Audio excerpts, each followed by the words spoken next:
Hello, waba wibaza ukuntu ushobora kugera hanze byihuse bitakugoye bitaguhenze mu gihe kingana n'amezi 6 ukoranye na kampani ya Samtech Travel Agency. Ngiyi nzira uburyo bwihuse wanyuramo kandi ukagera hanze muri Canada bitakugoye. Niba warabigerageje inshuro nyinshi bikanga, iyi nshuro yonyine niyo yakabya inzozi zawe. Gira ku nzozi zawe rero uhisemo gukorana na kampani ya Samtech Immigration and Visa Travel Agency. Kurikirana kino kiganiro kugeza kirangiye, uri bumenye ubwo buryo ushobora gukoresha kugira ngo ugere hanze. Amabanga yose twayashyize hanze y'uburyo ushobora kugera muri Canada bitaguhenze kandi ukagerayo ukabasha kubona visa yo gukora. Turagushimiye wowe wahisemo gukorana na Samtech Immigration and Visa Travel Agency. Uyu munsi wakwibaza ngo ni akahe gashya tugufitiye. Ese wari uzi uko watembera mu Rwanda, ukatembera mu Rwanda ukava mu Rwanda werekeza hanze, ujya Canada, ujya muri Australia, ujya muri Pologne, ujya muri Netherlands? Igisubizo ni muri Samtech Immigration and Visa. Tugufitiye tour cyangwa ubukerarugendo buzaba ku itariki ya mbere y'ukwa gatandatu muri uno mwaka turimo. Aho abitabiriye iyi tour bazaba bafite amahirwe yo kuzakomeza mu zindi tour tuzoroganiza zizabera hanze y'igihugu cyacu, harimo kujya muri Canada. Turimo turashaka icyo bita travel history. Kuri cyane ikiganiro amakuru yose tuyakugezeho uburyo ushobora kujya muri Canada mu mahirwe atandukanye. Kuri Samtech Immigration and Visa nitwe twenyine ushobora kubonaho diro zo kujya hanze. Reka tukubwire diro nkeya zishoboka muri kuno kwezi. Muri kuno kwezi turimo kwa kane ku itariki 27 uno mwaka hateganyije ibitaramo guhera mu kwezi kwa kane kugeza mu kwezi kwa gatandatu bitandukanye byoroganijwe n'Abanyarwanda. Wakwibaza ngo nabaye Beni na Chance bafite igitaramo kizabera muri Ottawa ku itariki 27 saa 11 kugeza saa 4. Kizabera aho bita Sparkport Ottawa. Itike kuyigura na $38 n'ibice 52. Iyo wabona invitation ukajya muri Canada. Wakwibaza ngo nabi gute byagenda bite, ese inzira ni iyi? Kurikirana kino kiganiro kugeza kirangiye. Ntiwibagirwe gukanda subscribe, share, comment. Ku itariki 4 z'ukwa gatanu bafite ikindi gitaramo, aho nabwo kizatangira saa 11 kikarangira saa 4. Kizaba ari kuwa gatandatu. Aho naho wagura itike. Ku itariki 11 z'ukwa gatanu hari ikindi gitaramo nabwo. Amadolari n'ubundi itike izabigura ahantu hasanzwe amakadi 38. Ikindi gitaramo bagifite ku itariki 18 z'ukwa gatanu aho bita muri Save British Columbia, ari naho hanyuma bazabasoreza. Ni ibitaramo mu mijyi itandukanye bizagenda bibera muri Canada, mu mijyi itandukanye, amasaha atandukanye, iminsi itandukanye. Iyo nayo yakubera inzira wanyuramo ujya muri Canada. Waba wifite inzozi zo kujya hanze Canada, warabuze uburyo wabigenza, iyo niyo nzira. Muri kampani ya Samtech Immigration and Visa Travel Agency tuguha ubujyanama bw'uburyo ushobora guprofita amahirwe ukaba wabasha kujya hanze. Si ibyo gusa, mu kwezi kwa gatandatu havuyeho igitaramo cya Beni na Chance. Hari concert uretse kuyitararangiza kuorganizwa neza ya igitaramo cya Vestina na Dorcas. Ariyo mpamvu wenda amakuru muzamenyeshwa imbere mu minsi iri imbere MI Empire ariyo rero bakoreramo, bo bita Irene Murindahabi ari muri Canada ari kuorganiza icyo gitaramo naho kizabera n'imijyi kizabera. Ayo ni amakuru tubahaye ariko tuzayakora mu minsi iri imbere kuko iminsi izagenda ishira. Ibyo rero reka tukugezaho uko iyi tuwa izaba imeze. Ku itariki ya mbere y'ukwa gatandatu tugufitiye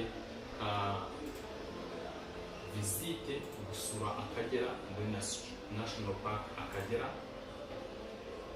aho buri munyarwanda wese wifuza kugendana natwe azishyura amadolari 60. Naho undi muntu wese utari umunyarwanda ariko akaba ari muri East Africa azishyura amadolari 85. Other African country ni amadolari 110. International foreign ni amadolari, ahubwo n'abaturutse hanze ya Afurika ni amadolari 180. Rwanda ni couple ni amadolari 90. Ni promosiyo twabashyiriyeho.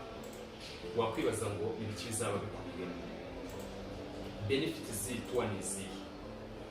Icyambere ni uko umuntu uzabasha kwatendinga tuwa eshatu tuzategura.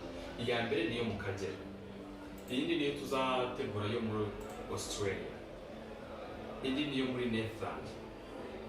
Umuntu uzazitabira zose azajya kuri liste y'abantu tuzasabira visa bazajya muri tourist visa muri Canada mu kwa 12. Mu kwa 12 umuntu uzabasha kuboneka muri izo tuwa zose tuzajyana muri Canada ku itariki 17 z'ukwa 12, aho tuzasura ibyiza nyaburanga ahantu 10 hafite ibyiza nyaburanga bya Canada. Kurikirana ikiganiro tubishyire kuri YouTube channel yacu, ntiwibagirwe gukanda share, comment, subscribe mu rwego rwo kubishyigikira no kubona ibiganiro dushobora kubakorera.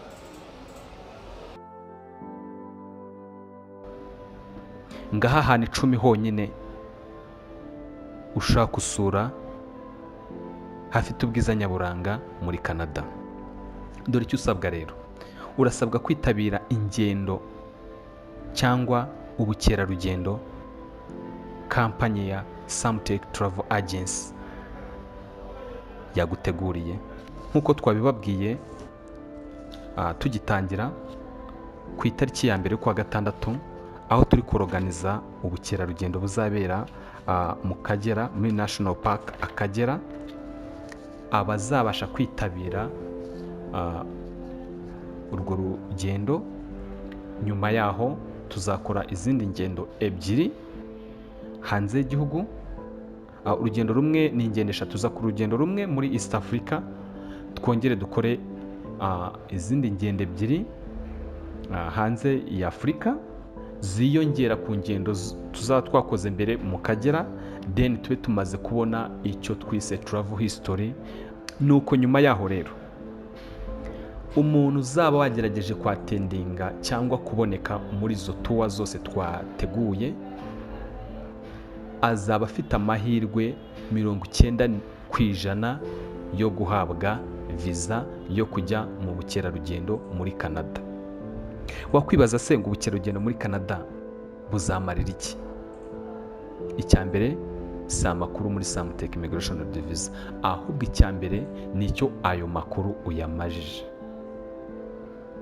Tumaze kumenya neza guhera ku itariki 28 z'ukwa 2 2023, leta ya Canada yasohoye itangazo ivuga iti umuntu wese ukandagiye ku butaka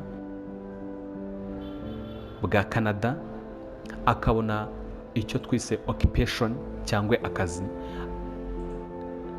aba afite amahirwe yo kuguma muri icyo gihugu. Hari benshi rero bazaprofita ayo mahirwe bakabasha kubona akazi, aho tuzasura ahantu hatandukanye, ahantu hatangirwa akazi, inganda zitandukanye, mu rwego rwo kwagura ibikorwa bya agence ya Samtech Immigration and Visa, turushaho no gusura abantu tuba twarafashije bari muri iyo mijyi itandukanye. Twagukoreye hano urutonde rw'ahantu 10 tuzasura muri Canada. Wakwibaza ngo aho hantu ni hehe? 10 places where you visit in Canada. Tuzasura bwa mbere icyo twise waterfalls muri Niagara ku itariki 17. Twongere dusure pariki bita Stanley Park. Ni pariki yakira abakerarugendo cyangwa aba visitors nibura miliyoni 8 mu mwaka. Iherereye mu majyaruguru ya Amerika, ariko ikaba iri muri Vancouver muri Canada. Tuzongera dusura ahantu bita muri Banff National Park, iherereye muri Alberta, aho umuntu wese usuye iyo pariki aba ategetswe nibura kugera ahantu hari ikiyaga gikurura bita Lake Louise. Tuzongera dusure Quebec. Muri Quebec tuzasura inzu ndangamurage yashyizweho n'icyo twise UNESCO World Heritage Site. Twongere dusure n'icyo twise Stade of Quebec. Ni stade imaze imyaka n'imyaka, ariko kugeza n'ubu ngubu ikaba igifite ubwiza nyaburanga, imeze neza, ikurura ba mukerarugendo. Tuzongera dusure iyo bita Jasper National Park, iherereye muri Alberta.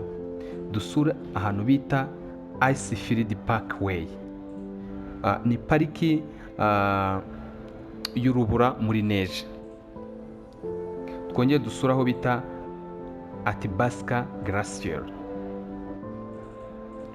Ahantu ha 7 tuzasura ni muri Toronto, Ontario. Tuzasura iyo bita CN Tower.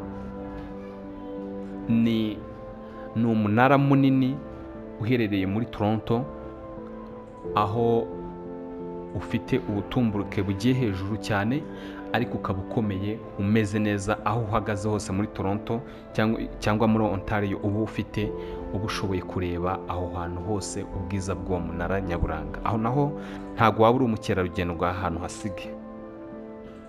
Tuzasura n'icyo bise Royal Ontario Museums. Dusure n'iyo bita Art Gallery. Aho ni ahantu heza muri Canada hafite ubwiza nyaburanga dushobora kuzasura. Tuzongera dusure ahantu muri ahantu bita West British Columbia, ahantu hari turiya tumodoka tugendera ku mapoto. Ahantu ha 8 tuzasohokera cyangwa tuzasura ahantu bita Cape Breton Island muri Nova Scotia. Dusura icyo bita Cape Boat Trail. Dusure niyo bise ngo ni Saint Louis. Ahantu ha 9 ho gusura ni Montreal, Quebec. Abantu benshi ngira ngo umuntu utazi Canada, iyo umubajije hano yakubwira ko azi Quebec cyangwa ajya yumva bavuga Quebec cyangwa Montreal.